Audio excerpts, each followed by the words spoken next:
નમસ્કાર, બેનિફિટ બુલેટિનમાં આપનું સ્વાગત છે. હું રાજવી. તો જાણીએ આજના મહત્વના સમાચાર.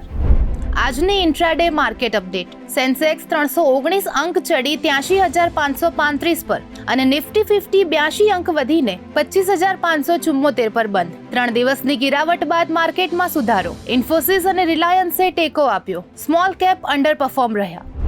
નાયકાના શેરમાં 7% ઉછાળો. કંપનીના મજબૂત ક્વાર્ટર 2ના રિઝલ્ટ બાદ શેર 260 રૂપિયાએ બંધ થયો.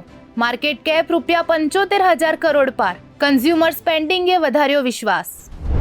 આજે લેન્સકાર્ટના શેર્સ બીએસઈ પર ₹390 અને એનએસઈ પર ₹395 પર લિસ્ટેડ થયો, જે ઇશ્યુ પ્રાઇસ કરતાં 3% ડિસ્કાઉન્ટ પર. દેશની સૌથી મોટી આઈવેર રિટેલરનો અપેક્ષા કરતાં નબળો ડેબ્યુ. રોકાણકારો નિરાશ. નુવામાના અહેવાલ પ્રમાણે સ્વિગીનું ફૂડ ડિલિવરી બિઝનેસ છેલ્લા 4 ક્વાર્ટરમાં ઝોમેટો કરતાં આગળ. પ્રોફિટેબિલિટી પણ મજબૂત. નુવામા દ્વારા સ્વિગી પર બુલિશ કવરેજ શરૂ.